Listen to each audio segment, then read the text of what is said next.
Okay, good morning. We will get started now. Hi, everybody. My name is Hamid Khan with the Stop LAPD Spying Coalition, and welcome to this press conference hosted by Los Angeles Community Action Network, LA CAN, and the Stop LAPD Spying Coalition, moderating this press conference.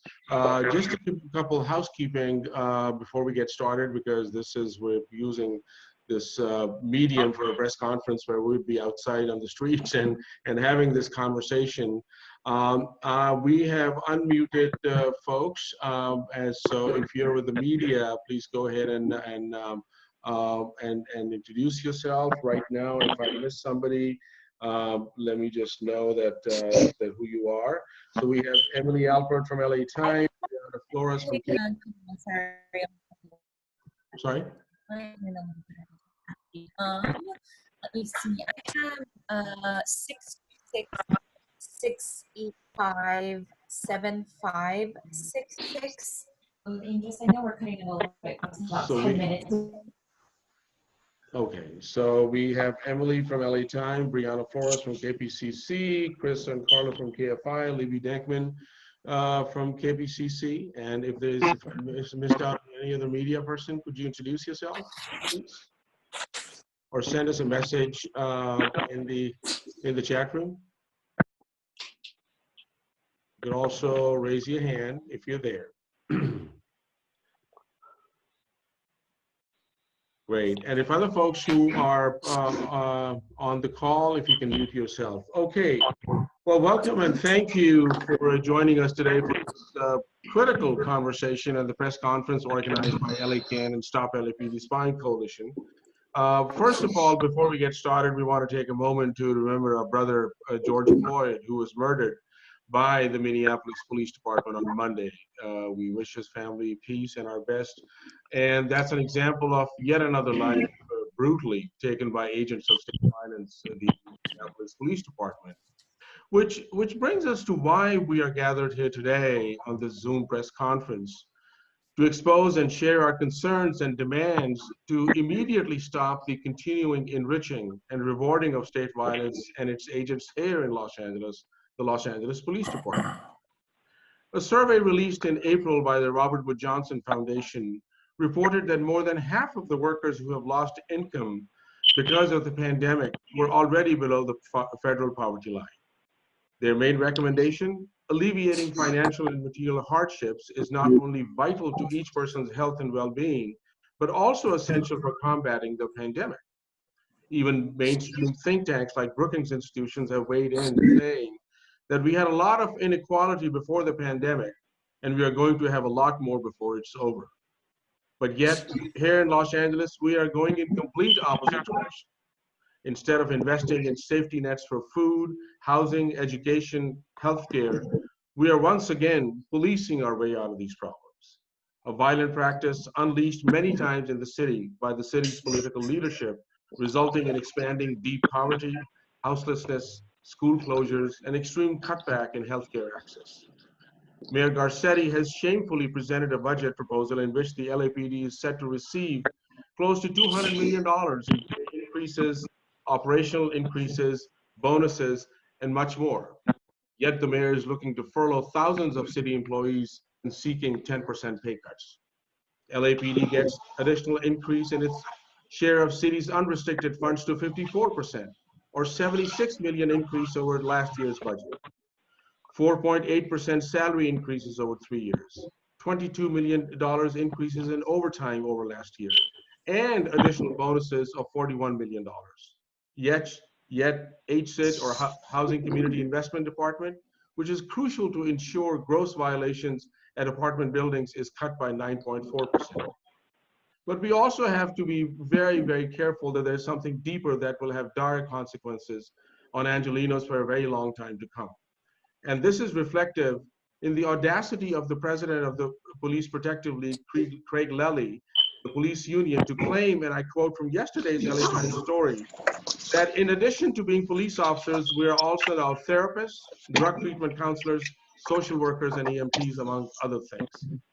I will end my opening comment by sharing where proof lies.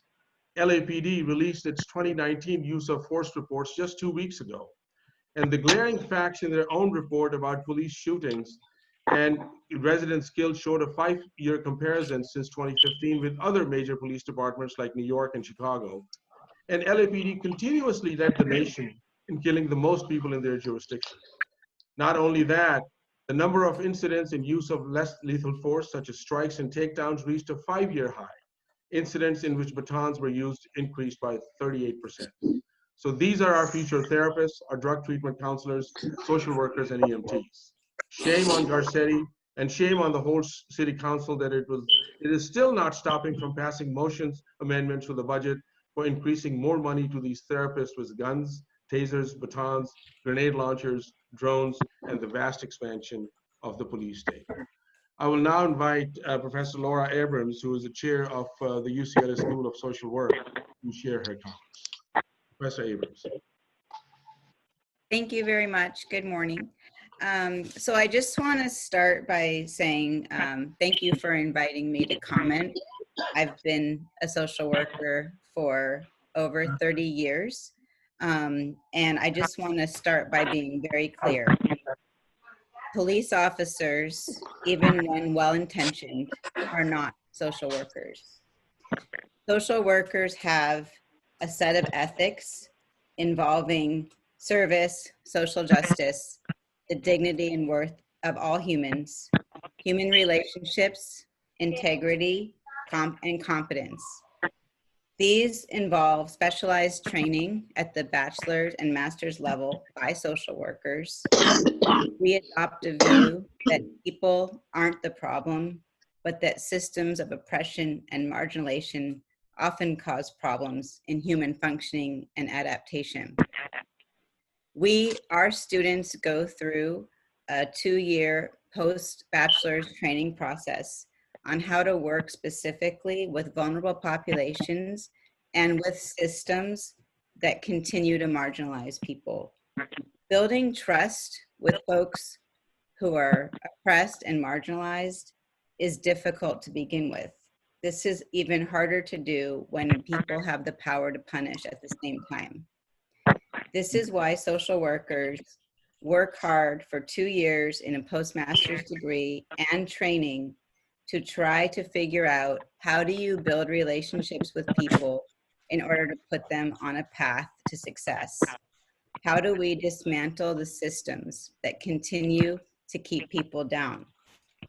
How do we work with institutions and power structures in order to make way for the most vulnerable people to have a chance to thrive? These skills or training cannot be paralleled by any work in law enforcement.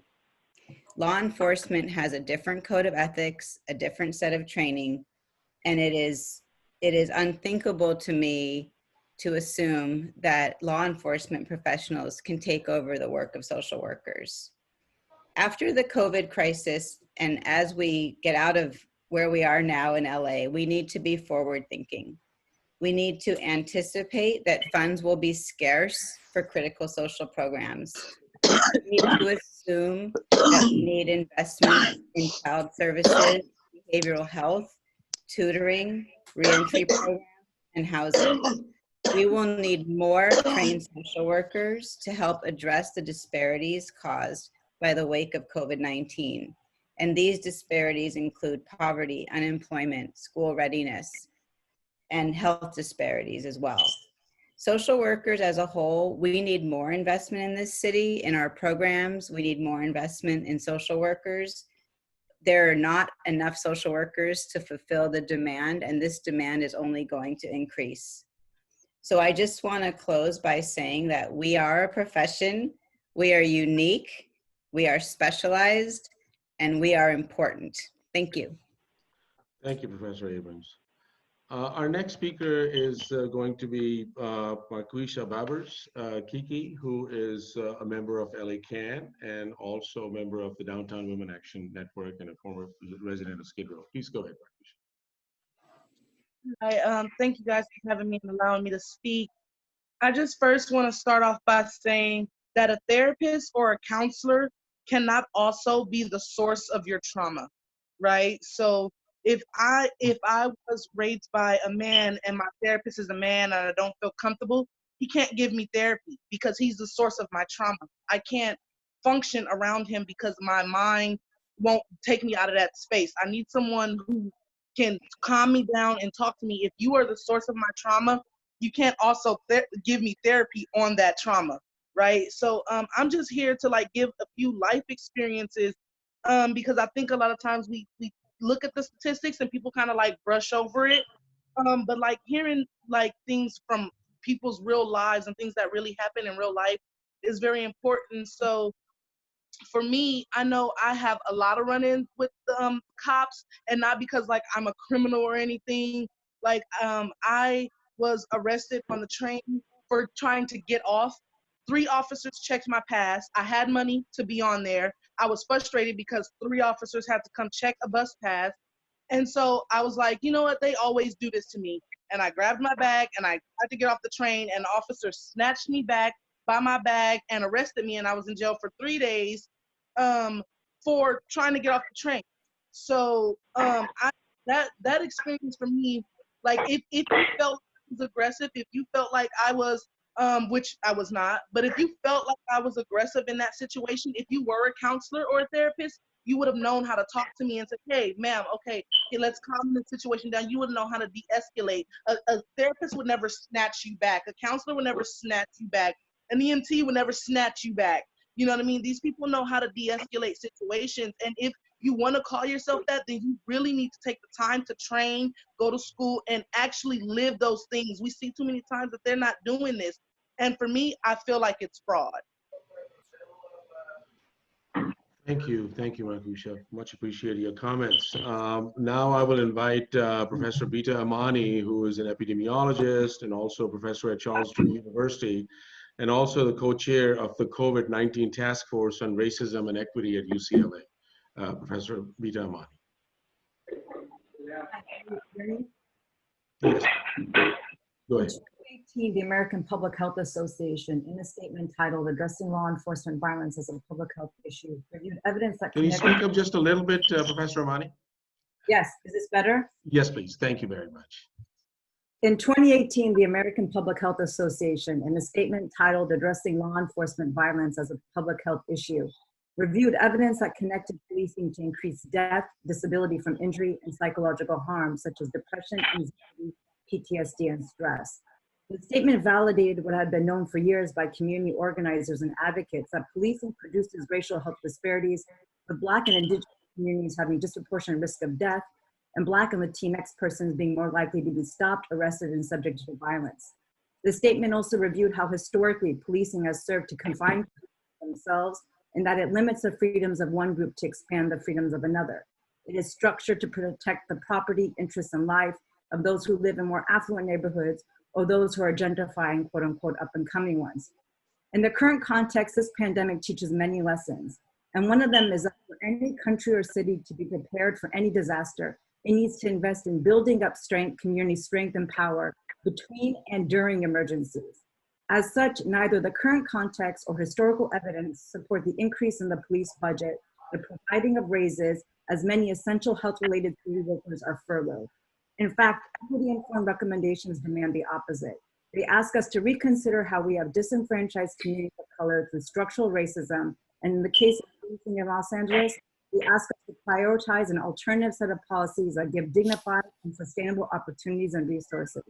They do not advocate for a prioritization into infrastructures, technologies, and workforces that undermine this, such as suggesting to do the job of other community workers. Our community workers don't have guns, they don't control people through disciplining and punishment, and instead their tools are based on the science and art of healing, prevention, and health promotion. These budgets structure the very racism which then pre-exposes communities to increased hardship, hazards, and risks, as opposed to structuring access to care, support, and vital resources. LA has historically used policing to manage the unrest and fallout that comes from decades of social and economic disinvestment, neoliberal structured abandonment. It has been previous budgets and city priorities that have contributed to the disproportionate susceptibility to coronavirus infection, COVID-19 hospitalization, disability, and death, and the financial collapse and poverty for Black, Latinx, Pacific Islanders, the working poor, and unhoused. Budgets that disinvest from police and instead invest in housing, transportation, education, and employment are what we need. If the city believes that the life of every Angeleno is precious, then this budget needs to be reimagined, especially right now during this pandemic, as the budget will likely further institutionalize and entrench public health crisis. Thank you for this time and the opportunity to share these comments. Thank you, Professor Ramani. Appreciate your thoughts. Now I'll invite Mark Casanova, who's the Executive Director of Homeless Healthcare Los Angeles. Mark. Good morning, everybody, and thanks for the invite. Yeah, we really do need to look at this. I have 36 years of, well, probably more, of mental health and drug treatment expertise, primarily working with folks that experience homelessness. We have 130 essential workers at Homeless Healthcare doing amazing work with people who experience homelessness. I love HHCLA. I just dig this group. For the mayor and police chief to claim that raises and bonuses were given because officers were therapists, drug counselors, and social workers is far from reality, especially when the outcome of most police encounters is punishment and arrest. That's quite the opposite of what drug treatment or therapy is about. To become a therapist or drug treatment counselor requires education, training, similar to the education and training that Laura described. Becoming a treatment counselor or therapist is not a simple addition to your job description. Law enforcement punishes while drug treatment and therapy heals and saves lives. If the thinking of LAPD is that the people they encounter need therapy or drug treatment, then my advice would be for the LAPD to stop arresting people and refer them for help. We should use any available dollars to address the pressing community needs and help prevent Angelenos from suffering as a result of the cuts in services. In this COVID pandemic, we've seen in the news that more people are using drugs. There's increased suicide rates and heartbreaking increased number of people dying from overdose. People are dying from overdose, guys. We need to save lives. If bonuses would lead to fewer arrests, more lives saved from overdose, more people getting drug treatment, those outcomes would be really awesome for a harm reduction advocate like me. But that's not happening. We're not going to see LAPD drug counseling sessions on the streets during community policing. To see that would be pretty awesome, though. LAPD should show leadership at this time. We all need to do our share for the sake of public health. To give raises and education bonuses to officers under the false pretense that they're getting these pay increases for doing therapy and drug treatment is highly suspect, when in fact, 16,000 essential city employees will be facing 10% pay cuts. There are far more resourceful uses of city dollars. You've heard a few of those uses today. We should help the community with any available funds. It's needed now more than ever. Thank you. Thank you, Mark. And next we're gonna go to Sister Akila Bakir, who's a social worker and a member of Black Lives Matter. Sister Akila, please go ahead. Good morning. Thank you for having me. I'm Akila Bakir Pullum. I'm a licensed clinical social worker and a therapist. I'm deeply concerned to hear that while cuts are being made to so many of this city's services, there will be an increase in the budget of LAPD, with the mindset that police officers can act in the capacity of social workers and therapists. It seems rather ridiculous to me to have to say this, but police officers aren't social workers, nor should they be thought of as such. These are vastly different roles.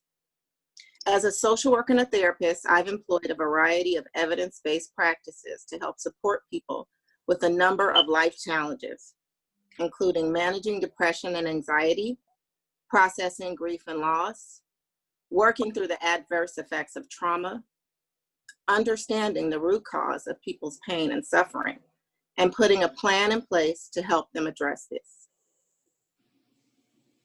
In addition, social workers advocate for marginalized people. These are just a few of the services that therapists and social workers provide. And in these unprecedented times, we don't know what will happen, But what we do know is that this will mean an increase in emotional distress, which was spoken about earlier. People with addiction issues succumbing to overdose. So it's important that we provide our city's residents with the emotional support they need. And that means trained therapists and social workers who are actual therapists and social workers. Thank you.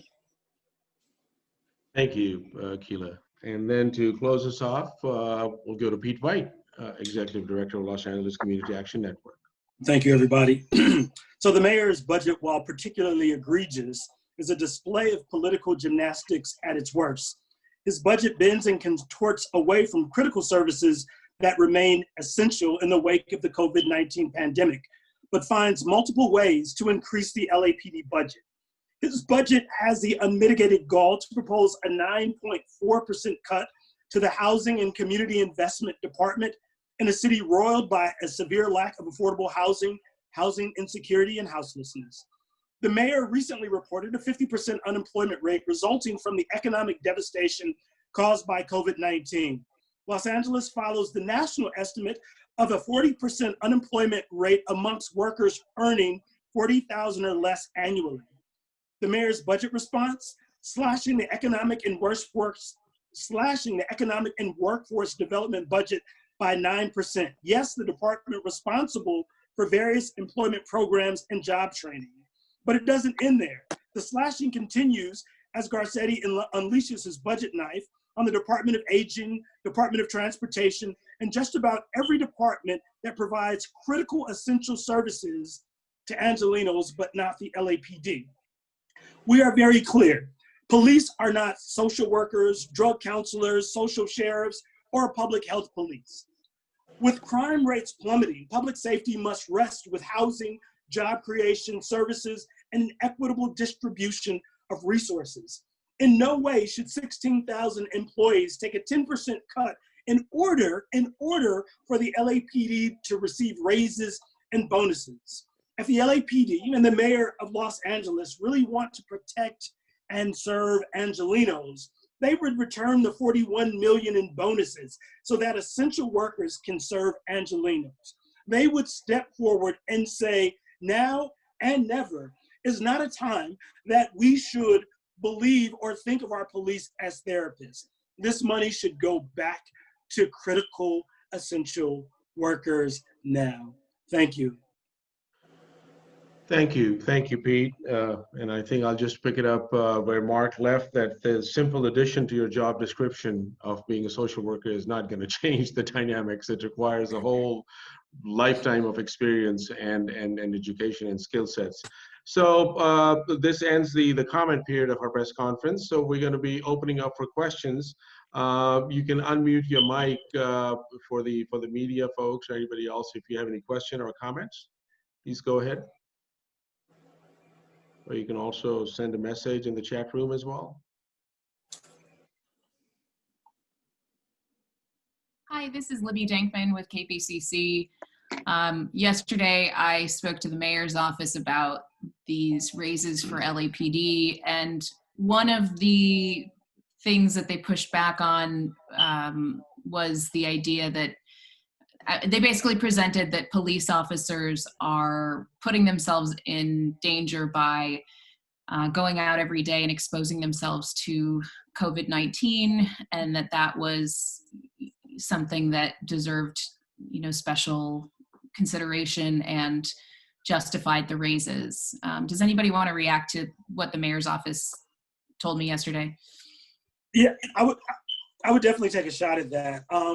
First and foremost, we're talking about two issues. We're talking about bonuses and raises. The raises themselves are part of the labor contract negotiations, and those raises happened last year, right? And so what we're going to see in July and January is the rollout of that 4.8%.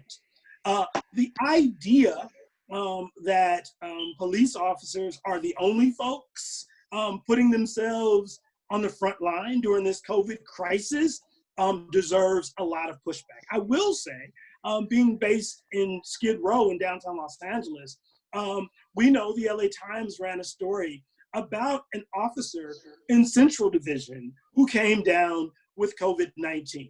And that story led the reader to believe that that officer contracted COVID-19 in Skid Row.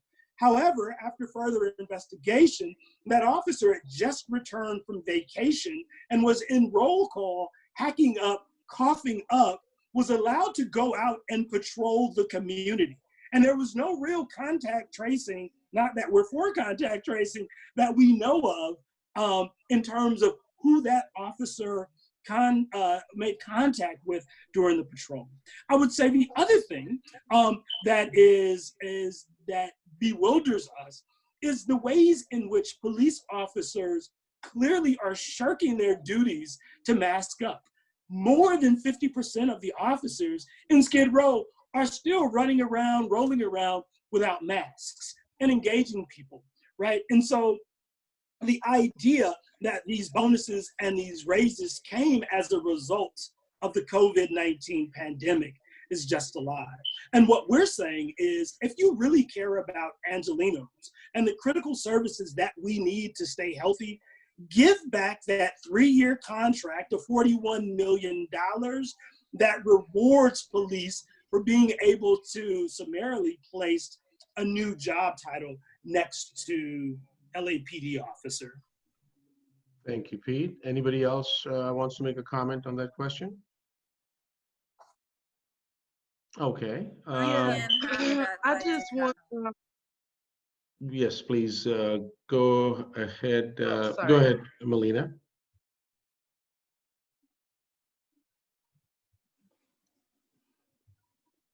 You want me to unmute yourself? Try to unmute. Unmute Yeah, yourself. Go ahead now. Okay. Thank you for that question. It's really important. I just want to underscore what Brother Pete was sharing about the way in which police are policing our communities.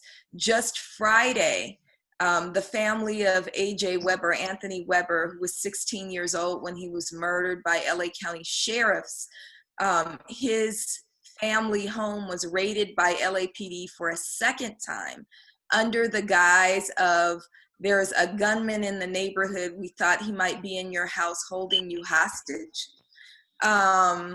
That family home is 3 generations. It's A.J. Weber's parents, his siblings, as well as his grandparents. His grandmother is 81 years old and confined to a hospice bed. 20 LAPD officers showed up, again, under this cover of coming in to save the Weber family, and pulled every single person out of this house. Not a single officer was wearing a mask. You can see the video, we posted it on YouTube. They weren't wearing masks. They were breathing in the face of this 81-year-old cancer hospice patient. And they were endangering the community. So rather than LAPD officers kind of facing risk, they are the risk to our community. And so we need to be very critical of any upliftment of this idea that they are in danger. They pose a danger to our community. And this is why when we think about what Pete was talking about with the budget, this is why when Mayor Garcetti proposes spending 54% of the city's general fund on LAPD, this is why the people say, nah, we're not going for that, and have been speaking for weeks in a unified and resounding voice, saying 54% is not just too much, it's way too much. We surveyed more than 1,600 people, engaged more than 10,000 people over the course of 2 weeks. And what they decided, what the people of Los Angeles decided, is LAPD in combination with the city attorney's office and traffic enforcement should get no more than 6% of the city's budget. So when we think about that, this is absolutely a call for divestment from police that make communities less safe, a rollback of Michael Moore and the Police Protective League's approach to policing, which is really an expansionist approach, having them do things that they have no business or expertise doing. They are not social workers or drug counselors or EMT workers or youth workers, right? They are cops with guns who harass, brutalize, criminalize, and kill our people. And we absolutely have to roll back what is spent on police in this city. Thank you, Melina. Thank you. And I think just to quickly, Libby, to that, also add that I think going back to one of the comments that Pete, and I think I made that too, that how we are looking at this very insidious process of recreating what a police officer could be. I mean, the whole glorification of cops in a way that they're the only ones who are on the front lines as our saviors. They're the ones that are putting themselves in the harm way. They're the ones who are there as social workers and all of that. But but when it comes to people who are out there on the street doing janitorial services, doing street cleaning, doing public transportation, the people who are just out in the farms and the fields bringing food to our table. I mean, these are essential life, preserving jobs and work that people are doing. What about their raises? But what happens is that that they, instead of raises, there's pay cuts, there's furloughs, and even deportations. So I think we need to really reassess what our priorities are and really challenge our political leadership that no, this is unacceptable, and the demand is for the mayor to immediately retract this hideous budget that really dehumanizes people and places no value on life. Any other questions from the media?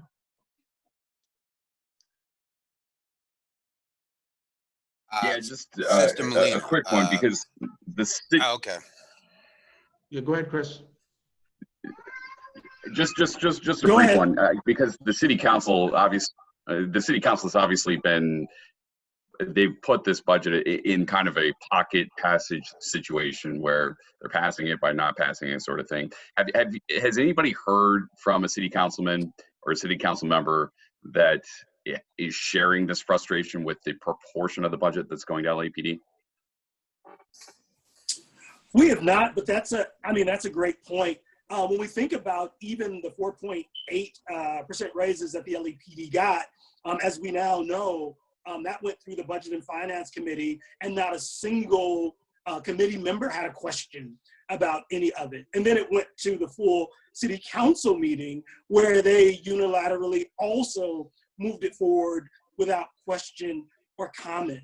And the real question that the community has is what levels of power or what types of power do we need to build to fight back against the stronghold that the Police Protective League has over the city of Los Angeles and council members, right? Not a peep from any of them. And then I would lastly say, I think it was Krikorian who was quoted in the LA Times piece, who essentially says, and he's the budget hawk, yeah, but they just deserve it, right? And what he's saying to the other 16,000 essential workers, right, in the city of Los Angeles, they deserve it, but not you. And Angelenos, you don't deserve the services that are critical and essential and life-saving. Professor Abram, you have a comment? Go ahead and unmute yourself. I just wanted to add that social workers are also on the front lines right now. They went out to Skid Row without PPE. They've been at DCFS. They are essential workers, and they're getting cuts and laid off. So where's the justice in that? When we need more social workers who are essential services, why are they being cut and they're not demanding a raise or bonuses for the work that they've done to put themselves at risks on the front lines of COVID-19 because they still go to work? just like police officers. So I don't see the parity in that argument about putting themselves on the front lines. Thank you, Professor Abrams. Thank And you. also, Chris, just to add to your question about whether city council members are listening to the people, I think to the contrary, because just on Tuesday, what we saw was additional motions and amendments. And there's one in particular that council members Louis Martinez and Monica Rodriguez co-signed, which adds another $100,000 to police budget for their community safety partnerships in the Valley. So now not only is this egregious nature of where the expenses are going, we also have council members now, there's this whole battle for pork money that is there at the expense of lives of so many people, where this pork money is going to be going into people's district, but it's again going to law enforcement officers. So I just wanted to add that there. I'd like to make a comment if Please, if that's appropriate. please. You know, supporting what Professor Abrams has said, that right now across the nation, there are so many students graduating from these programs that are not having an opportunity to honor who they are in ceremonies. And instead we send with this budget the idea that even your degree is not as valued or as essential as we told you it was. It's not as valued as essential as we told you it was. And that's why we told you to sacrifice and take this debt on, because that your society needed you. So we are also sending these messages for future students who we hope to attract into these workforces, because we see them that in times of emergencies and stress, you are completely, you know, expendable. Thank you. We also had a question from Radio Justice. Adam, did you want to just unmute yourself? Go ahead. Well, many of my wonderful colleagues have asked several of the questions that I had. I do have a question for Melina, knowing that the Weber family is well known to LAPD, and we're talking about thousands of dollars in expenditures to raid someone's house at that level. Now, has the Weber family been targeted? What has the what is the thought on that, you know? Yeah, the Weber family has absolutely been targeted, and lots of our families have been targeted. But the Weber family, this is the second time LAPD raided their home. In October of 2019, LAPD came, 20 cops deep to seize their closed circuit surveillance system. They said, LAPD said that there had been a shooting in the neighborhood and they needed to confiscate their surveillance system as evidence. Well, if that's the case, then they shouldn't have come in and treated the Webers as if they were criminals. They're supposed to be treated as witnesses, right? Just like on Friday night, they didn't treat the Webers as if they were possible victims. They argued that maybe they were being held hostage by this gunman. Instead, they treated the Webers as criminals. They ransacked their home. There's a video up that I hope that you'll watch on our YouTube channel that shows exactly what happened. But yes, the Weber family, we believe, is being targeted because if we think about Sister Demetra, AJ's mother, and Brother John, AJ's father, as well as his siblings, they've been extremely outspoken against police brutality. And we believe that LA County sheriffs and LAPD are in cahoots to try to attempt to silence the Weber family. And we see it also, we remember Ezell Ford's family was targeted this weekend. Eric Rivera's family was also targeted by LA County sheriffs and their home was raided. And so this is something that happens with a lot of regularity, that when the families become outspoken against the murder of their own loved one, they then become victims to a double or triple murder. So they stole the bodies of their loved ones, then they attempt to assassinate the loved ones' characters, but then they also attempt to criminalize traumatize and harass the families and neighborhoods that our loved ones lived in. Thank you. And Thank you, Brother Melanie. Hamid, Thank you, Brother Melanie. Hamid. Yes, please.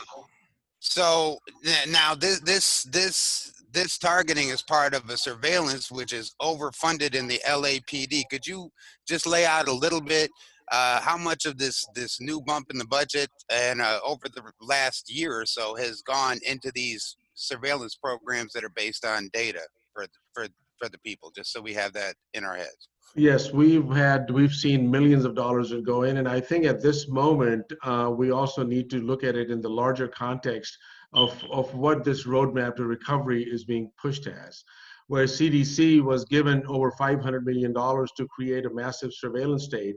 That's exactly how, when we are looking at syndromic surveillance and serological surveillance and sentinel surveillance and contact tracing, the policing of people becomes really critical in this context of what the role of LAPD is going to be. The coalition and Stop LAPD Spying Coalition filed a detailed public records public records request with the LAPD to get details on their COVID policing. And just if you have any indication, we just got their first information back that they have close to 62,000 documents that they need to go through. So, and this is only on their communications and planning for COVID policing. So you can see that, and we don't have the details yet because we don't have all the information with us, but yet at the same time, we see a massive expansion of the surveillance state, massive expansion of the national security police state. And if we thought that post 9/11 was huge, this is like the playbook has always been there. Now this is going to be much more layered and much more violation of our fundamental human and civil rights and our constitutional rights. So I think we should all be very much concerned about this expansion of the national security police state. So, yes, please. Yes, Keith. I just also want to say, like, this speaks to like why we should be really pushing back against the extra funding, because if you have like really there's not that much going on in my neighborhood, like in the neighborhoods that they police heavily. It's not really that bad as they try to make it seem, but they have all of this funding and they have all of this stuff and they don't have anything to do with it. I see too many times that cops will like have nothing to do, and so they'll start looking for trouble in people. Like they'll pull someone over because they be like, you stare too long, you look suspicious. You know what I mean? And so if we decrease their funding, then they would have to really pick and choose when they would use that. You know what I mean? They wouldn't just be able to go on a raid whenever they wanted to because they wouldn't have funding for just unnecessary raids, right? But we're giving them all this money and they're like, shoot, well, it's like giving a 5-year-old $100. They're going to go to the ice cream truck and buy everything, right? And that's what I think the police is doing. They have all of this money. They're like, so let's just go arrest some folks, you know? And so that's why we really need to push back on that increase in funds. It's unnecessary. Great. Well, thank you. Any other comments or questions from the media, folks?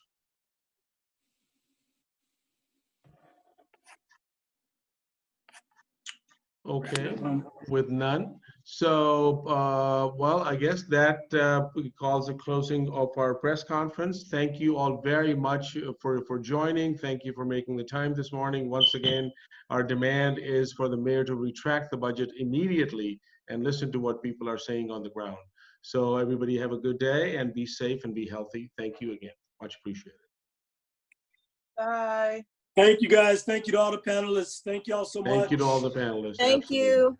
Bye-bye. Thank you for having me. Much love.